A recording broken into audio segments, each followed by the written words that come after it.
Namo Buddhaya, Soti Hoto. Berjumpa kembali lewat udara melalui channel YouTube Wihara Pupa Manggala Arama Pekanbaru dalam perbincangan Dhamma supaya kita tetap bisa belajar Dhamma walaupun saat ini kita masih dalam kondisi pandemi yang belum bisa teratasi dengan baik. Dan acara yang berkaitan dengan Dhamma harus tetap dilakukan supaya tetap memupuk keyakinan serta juga menjaga supaya umat Buddha tetap teguh di dalam Buddha Sasana, sehingga ajaran kebenaran ini bisa bermanfaat untuk kebahagiaan banyak orang. Sehingga nanti banyak umat Buddha yang mendapatkan manfaat dari kegiatan-kegiatan yang bertemakan Dhamma, bertemakan ajaran Sang Buddha. Dengan begitu akan mengkondisikan kita tetap menjadi umat Buddha yang baik. Pada hari ini saya akan sedikit menguraikan tema, yaitu berkaitan dengan Manggala Sutta. Manggala Sutta ini merupakan salah satu sutta yang ada di dalam Kuddakapata. Sutta ini diberikan oleh Sang Buddha kepada para dewa yang masih mengalami pengertian yang belum sama antara satu dengan dewa yang lainnya berkaitan dengan berkah utama. Ajaran ini disampaikan oleh Sang Buddha di Wihara Jetavana ketika hari menjelang pagi, yaitu berkaitan dengan penjelasan bagaimana seharusnya kita memahami dengan baik apa yang dimaksud dengan berkah utama. Di dalam sutta tersebut, Sang Buddha menjelaskan 38 ajaran yang berkaitan dengan berkah utama. Ajaran ini disampaikan secara bertahap bagaimana manusia itu bisa memperoleh kebahagiaan baik secara duniawi maupun spiritual. Beliau mengawali dari bagaimana kita untuk bisa melakukan hal-hal yang luhur, di mana dengan mengawali bagaimana kita bergaul. Yang pertama adalah hendaknya kita tidak bergaul dengan orang-orang dungu. Yang kedua adalah bergaul dengan orang bijaksana. Yang ketiga adalah menghormat orang yang patut kita hormat. Ini adalah bunyi syair yang pertama. Saya akan memberikan penjelasan tidak bergaul dengan orang-orang dungu. Orang dungu yang dimaksud di dalam ajaran Sang Buddha adalah orang-orang jahat, orang-orang yang masih memiliki tindakan-tindakan buruk, masih korupsi, masih berbuat jahat, mencuri, merampok, atau mungkin mengkonsumsi narkoba. Dungu yang dimaksud dalam ajaran Sang Buddha bukan karena tidak pintar, bukan karena tidak punya intelek yang bagus, tetapi dungu di sini adalah orang yang masih berbuat buruk atau masih rutin melakukan hal-hal tindakan-tindakan yang buruk, kriminal, suatu bentuk-bentuk perbuatan yang melanggar hukum agama maupun hukum negara. Itu dikatakan sebagai orang dungu.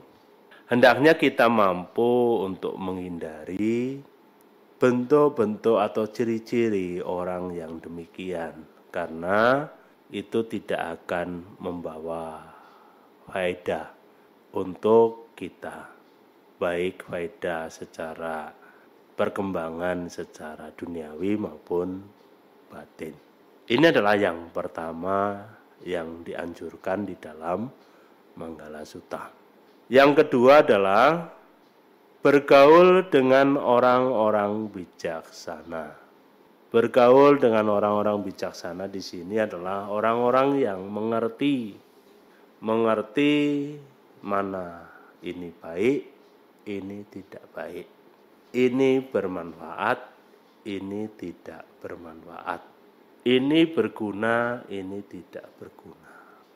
Serta juga orang bijaksana di sini adalah orang yang memahami tentang dirinya sendiri, bahwa kita hanya terdiri dari perpaduan unsur yang disebut sebagai pancakanda, yang harus dipahami dengan baik bahwa kita hanya terdiri dari batin dan jasmani. Itu adalah pengertian orang bijaksana. Serta juga orang bijaksana ini mampu mengerti dengan baik apa itu duka, sebab duka, lenyapnya duka, dan jalan menuju lenyapnya duka. Serta ketika diajak berbincang-bincang, bisa menenangkan hati, serta juga menenteramkan bagi pendengarnya, tidak membuat kegaduhan baru. Serta juga bisa ketika diajak bicara, bisa menambah pengertian kita tentang arti sebuah kehidupan. Sehingga kita ketika mampu mencari orang-orang yang memang orang itu adalah bijak, tentunya akan bisa membawa pengaruh bagi kehidupan kita, perubahan-perubahan ke arah yang lebih baik, sehingga nanti perilaku kita, ucapan kita, pikiran kita terarah dengan baik ketika sering berjumpa, sering bergaul dengan orang-orang yang bijaksana. Yang ketiga adalah menghormat orang yang patut dihormat. Siapakah orang-orang yang patut kita hormat? Yang pertama adalah guru agung kita, Buddha Gotama.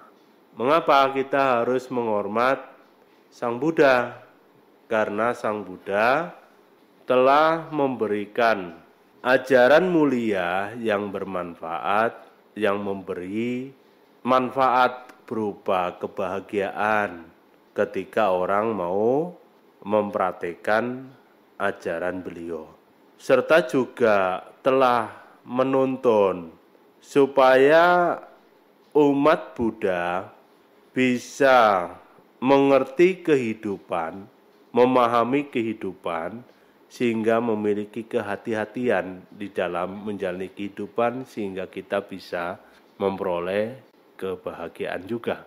Serta juga yang tidak kalah penting, Guru Agung kita Buddha Gotama telah menunjukkan jalan bagaimana kita mampu atau ketika kita mempraktekkan ajaran beliau dengan sempurna akan bisa memperolehkan kebahagiaan tertinggi, yaitu pencapaian nibbana dengan menjalankan Panya Sila Samadhi atau mengikuti jalan mulia berulas 8. Itulah yang mengapa kita patut memberikan penghargaan, penghormatan kepada Guru Agung kita, Buddha Gautama.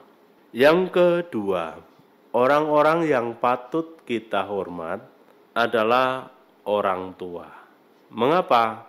Kita perlu memberikan penghormatan kepada orang tua. Orang tua merupakan guru awal sebelum kita mengenal guru di sekolah. Orang tualah yang memberikan pengetahuan tentang dunia ini, memberikan hal-hal berupa kasih sayang, berupa perhatian, serta juga hal-hal yang berkaitan dengan pemahaman tentang kehidupan. Itu didapat dari orang tua. Kita bisa membedakan ini baik, ini tidak baik. Yang pertama kali menuntun kita adalah orang tua. Kita sangat berhutang jasa besar kepada orang tua kita, karena orang tua kita itu memberikan kasih sayang itu tanpa pamrih, yang melakukan bimbingan, tuntunan, kasih sayang, cinta kasih tanpa batas. Orang tualah yang memberikan suatu hal yang berharga berupa pengetahuan, pendidikan adalah jasa baik dari orang tua. Maka kata sangat sulit untuk membalas budi baik orang tua. Sang Buddha menjelaskan di dalam Anguttara Nikaya, walaupun seorang anak mampu memikul kedua orang tuanya selama 100 tahun, itu belum cukup untuk membalas budi baik orang tua. Walaupun seorang anak mampu memberikan kebahagiaan, mencukupi kebutuhan sandang, papan, dan pangan, mengangkat derajat orang tua menjadi lebih baik, itu pun belum cukup untuk membalas budi baik orang tua. Itulah sebabnya, karena hutang jasa kita begitu besar pada orang tua, sudah sewajarnya kita menghormat orang tua. Kemudian yang selanjutnya adalah hendaknya kita mampu memberikan penghormatan kepada para guru yang telah memberikan pendidikan kepada kita, memberikan pengetahuan, memberikan suatu hal yang bermanfaat untuk kita, sehingga sudah selayaknya kita menghormat para guru. Itulah yang orang-orang yang seharusnya kita hormat, sehingga nanti dengan melakukan bentuk-bentuk penghormatan, menjalankan, melakukan, maka kita akan mendapatkan hal yang terbaik, berupa kehidupan yang baik, kehidupan yang benar, yang selaras, yaitu berupa kebahagiaan, panjang umur, keelokan, serta juga kesehatan. Ketika kita mampu melakukan bentuk penghormatan. Itulah menghormat orang yang patut dihormat. Itu merupakan berkah utama. Itu merupakan ajaran yang ada di dalam syair pertama di dalam Manggala Sutta. Untuk syair berikutnya nanti akan saya uraikan dalam pertemuan berikutnya. Sekian, terima kasih. Sabbe Sata Bhavantu Sukhitata.